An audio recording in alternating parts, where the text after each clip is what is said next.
Okay guys, am I rolling? Am I rolling? Yes.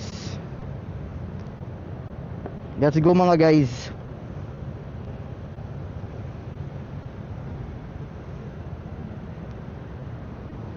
Yes sir. What is up mga guys? Right here. At uuwi na tayo finally. OT tayo for today's video eh. Pero pauwi naman ha. Rest day OT, my friend ha. Yo, what's up? Yo, uwi na.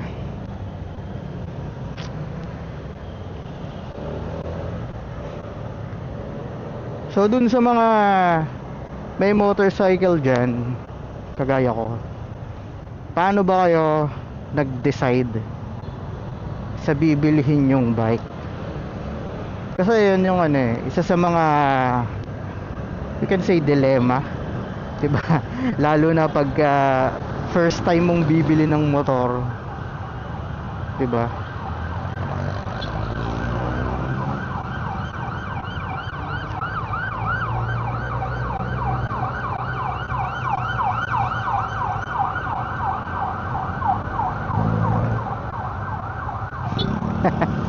Okay na, naka-off pala. Anyway,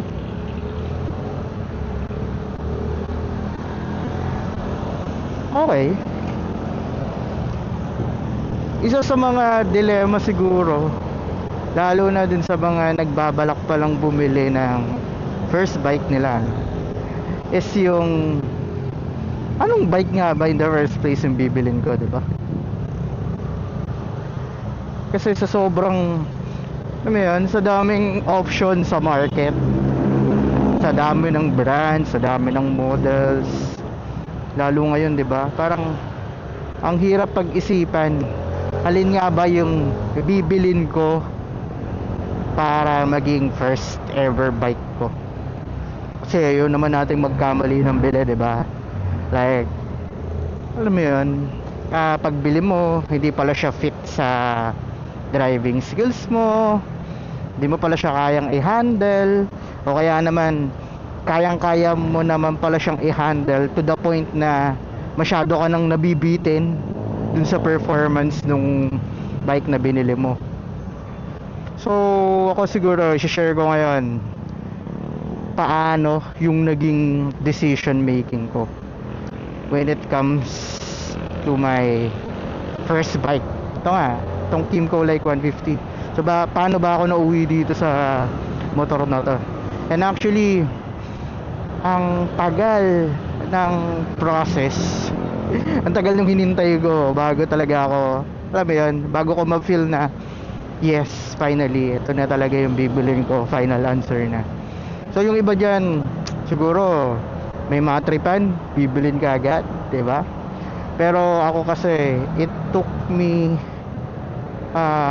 more or less 2 years bago ako nakapag-decide bumili ng first bike ko, which is itong Kymco Like 150i. So umpisa natin yung kwento way back, yun, mga 2 years ago. Kakatapos lang nun actually ng mga lockdown, mga restrictions during the pandemic. Unti-unting nagbaback to normal lang lahat. So at that time kasi syempre naka work from home. Then nung unti-unting lumuluwag yung restrictions, so kinakailangan kong pumunta sa office. Parang ang setup kasi namin doon is wala hybrid. Walang definite date kung kailan kami, pupunta ng office, but still required na mga once or twice a week. So since ang office namin is BGC pa sa Taguig, so yung mga taga-Tondo dyan na nagta-travel via via commute lang from Tondo papunta ng BGC, so siguro makaka-relate dito, no?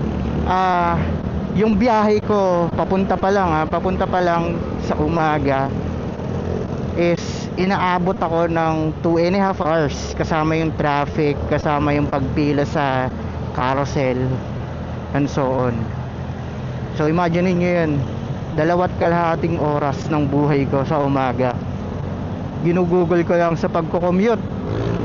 And pag pauwi, mas worst, kasi pagpapasok ako usually off naman ng hindi na siya rush hour sa morning. Pero yung uwian, syempre naabot ako ng rush hour. Ang out ko kasi 6 PM. So yung mga nagwo-work dyan at nagko-commute sa BGC, alam nyo naman siguro kung gaano kahaba yung pila sa BGC bus, especially dyan sa may ano nga yun? Stopover, yan. So dun kasi ako sumasakay ng bus. So ang commute ko nyan from Tondo,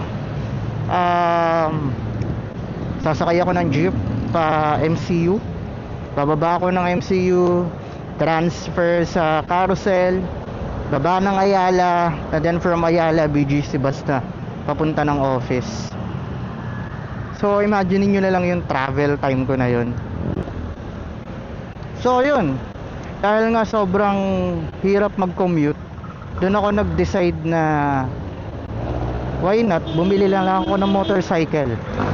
Pero nung mga panahon na yun, di pa ako ganun ka-serious, kumbaga, ka-seryoso na i-pursue yung pagbili ng first bike ko, kasi nga hybrid naman, ganyan.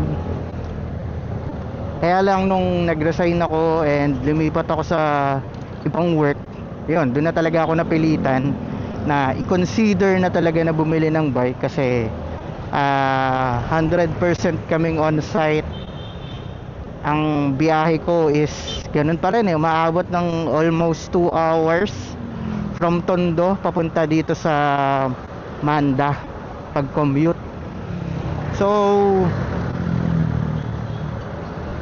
yun, doon ako nag-decide na bumili ng motorcycle. Siguro yan, mga 2024. Yan. So ang unang factor dyan, syempre, anong motor nga naman ang bibiling ko, diba? So una kong kinonsider dyan is yung budget ko. Magkano ba yung ilalaan ko para sa bike na bibilin ko? So since may konti namang savings, ang ginawa ko dyan is, sabi ko sa sarili ko, hindi ako lalagpas ng 100k sa motorcycle. Yun yung pinaka ko dyan, pinaka limit ko sa amount na gagastusin ko sa motorcycle. Okay, so pangalawa, since may budget na akong target, pangalawa is anong klaseng motor, diba? So yung part na yon, inumpisahan ko siya based sa kung ano yung background ko sa motorcycle. So since nung younger years ko, natuto akong mag-drive talaga sa manual na motor, sa Pantra. Kung may nakakaalam ng Yamaha RS100, yan, dati kasi meron kaming trike. So yan yung motor, dyan ako unang natuto nung ako'y bata pa. Kaya lang wala na na-dispatch ka na yung motor na yun. So doon ako doon yung naging basis ko. Syempre, paano ka nga naman magdadrive kung hindi mo gamay yung idadrive mo, diba? So naghanap ako ng mga manual motorcycles na kaparehas ng RS. So yun ang ginawa kong basis sa kung ano yung motor na bibilin ko. So naghanap ako ng kaparehas niya, naka-carb type, ganyan. So marami ako na consider na motorcycle. Syempre number 1 na dyan yung Raider, kasi naalala ko nung high school ako, may classmate ako before na Meron siyang motor, yun Raider na decarb. Raider 150 na decarb. So on top of my mind, syempre matic, yun ang una kong maiisip talaga. But then nandun kasi yung nandun din kasi yung pagkahilig ko sa mga classic bike. So even before pa yan, even before na mag-decide akong bumili ng motorcycle, pag nakakita ako ng mga classic bike, medyo na-excite ako.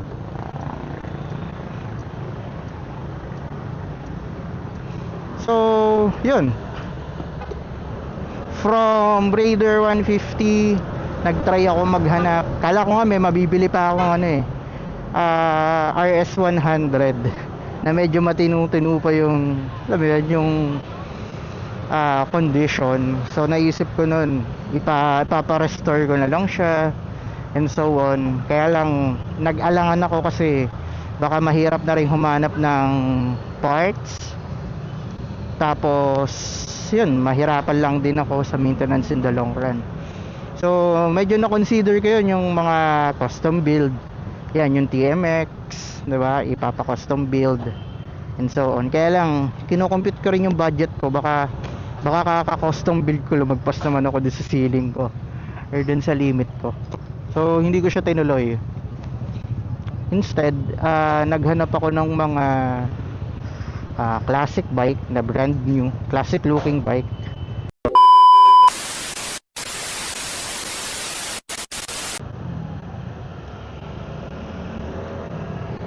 Ang haba ng commercial gap, sorry na ban. May kinausap lang. So anyway, saan na nga ba ako?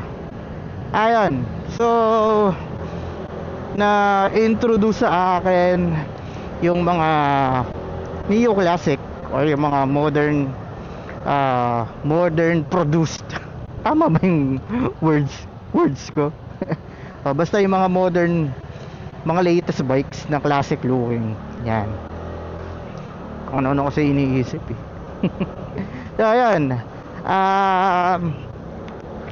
nakita kong option number 1 is si Keyway CR152. Ano yan, roughly nasa, alam ko nasa 70k yan sa budget. Pasok na pasok siya. Nandyan din si Rusi Classic 250, yun, na ang alam ko ang presyo niya is nasa 90 nga ba or 94, basta ganun, well within the budget naman. So actually yun na yung bibilin ko, yun ang akala ko. Upon searching further, nakita ko yung isang classic bike na medyo lagpas dun sa budget ko, pero big bike na. Ito yung Cafe 400 ng Motorstar. Yan, so tinanong ko siya. Actually tapat kasi namin Motorstar. Natatamad lang ako doon tumingin, ewan ko. Pero anyway, yun, chinek ko yung presyo niya. 145k ang SRP.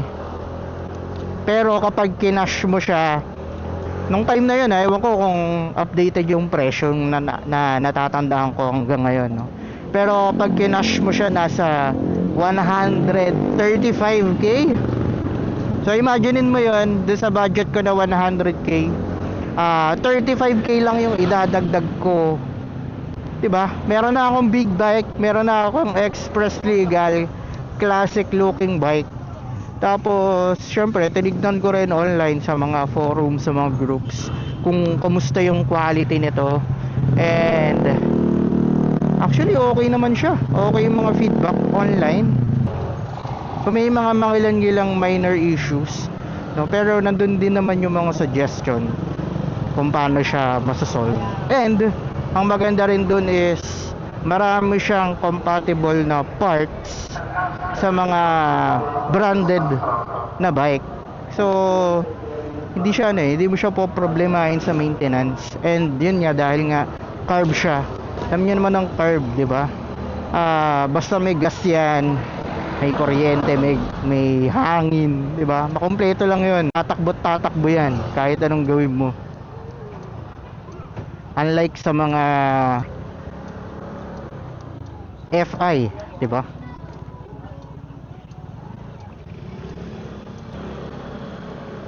So yun, akala ko yun na talaga yung motor na para sa akin kasi talagang decided na ako. Actually yung mga shopping cart ko nga sa mga online shopping, puro pang ano na puro pang mga aftermarket parts, modification, accessories na para dun sa Cafe 400. May naisip na nga akong concept dyan. Alam ko na yung mga kakabit ko kagad dyan, pagkabili ko, yung modifications na gagawin ko and so on. As in, ready na. Pera na lang ang kulang. Joke. Time na lang ang kulang actually. Kasi wala pa akong license nun. So yun, in the process na ako ng pagkuha ng license. So alam nyo naman yung ano, 'di ba? After ng TDC, mag-aantay ka pa ng 30 days. So nandun na ako sa point na 'yon. Tapos na ako ng TDC, tama ba? TDC una, 'di ba? Theoretical. So mag-aantay na lang ako ng 30 days bago ako mag-take ng practical. So nung mga panahon na 'yon, yun na lang talaga yung inaantay ko bago ako bumili. But yun lang din. may twist dun sa story. Kasi yung mga panahon na inaantay ko yan na mag-lapse yung 30 days na waiting period ba or grace period or whatever, medyo nag-spike din yung ang tawag dyan, mga racket ko. Yan, sabihin lang natin mga racket ko. Yung mga gigs na after work kailangan kong pumunta ng gig, and yun nga, may mga pumasok din na mga orders, mga pasabay sa akin. So nangailangan ako bigla ng something na pwede kong paglagyan ng mga gamit, ganyan.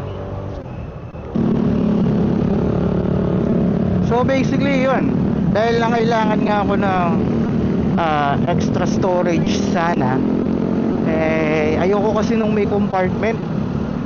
So isa sa naisip ko, why not bumili ako ng something, motorcycle na may extra storage. So alam nyo na siguro ibig sabihin nun. I'm referring to scooters na may underseat compartment. So chinek ko lang naman, tinignan ko, kahit medyo alam mo yun, hindi ako ganun ka saya.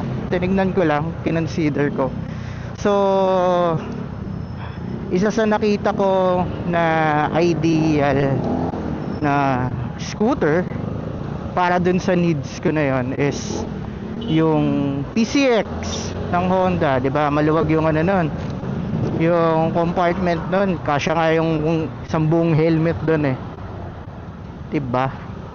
And syempre yun, NMAX, ganyan. Pero hindi talaga ako ganun ka hindi parang yung alam mo yun, hindi ako ganun ka decided na i-push. Although kung papipilian ako at that point, at pagde-decide ako na mag-scooter, siguro PCX talaga yung kukunin ko. Not until dumaan sa feed ko itong ang Kimco like 150i na classic looking bike, kasyang kasya or tamang tama, swak na swak dun sa classic looking bike. Tapos ang presyo nito is 129,500, so almost 130k. Mas mura lang ng 5k dun sa bibilin ko sana na Cafe 400. Tapos naka ABS harap likod, then yun, may underseat compartment, pwede ko lagyan ng mga equipment or ng kung ano pang mga gamit ko, camera or kahit camera kasya dito. or yung mga pamalit kong damit, mga cables, etc. Kasya naman siya dito. So isa siya sa isa talaga siya sa na-consider ko na bilhin. So it's a battle between Cafe 400 ng Motorstar versus itong scooter nga na Kymco Like 150. Actually yun, 1 week na lang bago mapaso yung 30 days ko. Then ang naging deciding factor ko dito is syempre nagmuni-muni tayo, saan ba tayo pinaka mas magbe-benefit in the long run. Kasi parehas naman, wala namang problema sa budget, parehas naman pasok na. Since yun nga, nag-decide ako na willing naman ako mag-add ng cash dun sa 100k ko, diba? So ang naging deciding factor ko dito is number 1, presyo ng gas. Number 2, yung paggagamitan ko sa kanya, city riding ba, ganyan. So unahin natin yung presyo ng gas. Siyempre, mas matipid yung scooter kaysa dun sa naka-carb Titus 400cc pa, di ba? So based on actual usage ng mga users ni Cafe 400, medyo malakas siya, nasa 20 or yung iba nga 19 pa nga daw, 19 kilometers per liter. Unlike itong Kymco Like 150, dahil nga FI siya, di ba? Nag-average siya ng around 37-38 kilometers per liter. So malaki yung difference, malaki talaga yung matitipid ko rito. Pangalawa, since yun nga, gusto ko lang naman ihatid ako from point A to point B, especially during office hours. So I don't think magagamit ko naman siya sa expressway sa pagbiyahe sa lugar na gagamit ako ng expressway. Actually, nakakailang na ba ako sa loob ng 1 taon na nasa akin tong Like. Parang bilang lang sa daliri ko. Pagpupunta ako ng Bulacan, siguro sa 1 buwan, 1 beses lang. So ganun lang ako ka-rare na dadaan sa Bulacan, or rather sa expressway. Tapos Bulacan lang, napakalapit. Meron namang alternative route na hindi naman ako magbabayad din ng extra, diba? Alam mo yun. So hindi ko ganun kakailangan yung, well, syempre maangas 400cc express legal. Pero kung hindi naman ako palaging dadaan ng expressway, hindi ko kailangan ng hindi ko kailangan ng 400cc na bike. Kasi ang main goal ko nga, or main reason ko nga kung ba't ako bibili ng motor is gagamitin ko pamasok sa opisina, diba? So yun yung naging deciding factor kung bakit from Cafe 400 nauwi ako dito sa Kymco Like 150. Kasi ako gusto ko kasi talagang, alam mo yun, reasonable. Ayoko ng pagsisihan ko kasi kagaya nung iba, first bike nila, gusto nila ipang daily nila sa office, ganyan, tapos saka big bike, pero hirap na hirap sila sa maintenance, tinitipid nila, diba? Titipirin nila sa gas, diba?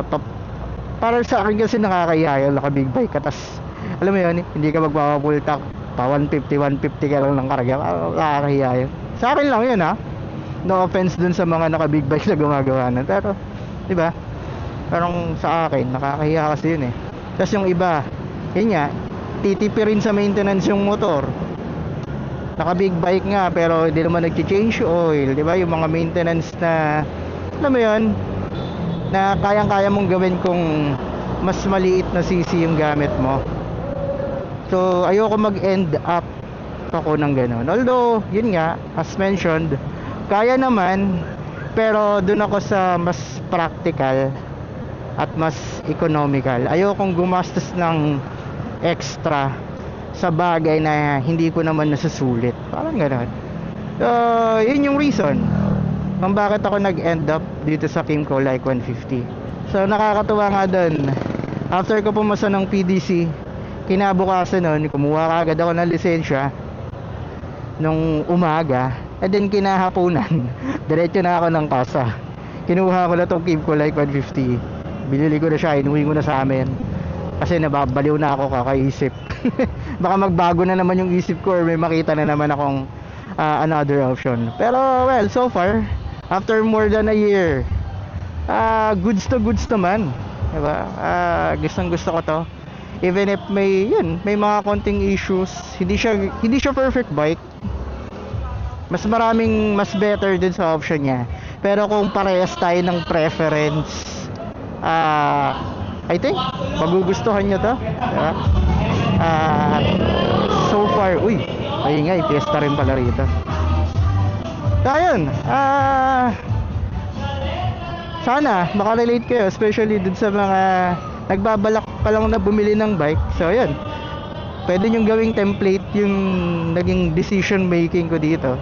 Kahit hindi na yung haba ng duration na pag-iisip ko. Pero ayun, yung mga factors na kinonsider ko, like yun yung paggagamitan ko, budget, anong klase ng bike. Like ako, chill ride lang naman kasi nga gusto ko classic. Pero baka yung iba dyan gusto pang racing, alam mo yun. So kanya-kanya kasi talaga ng preference.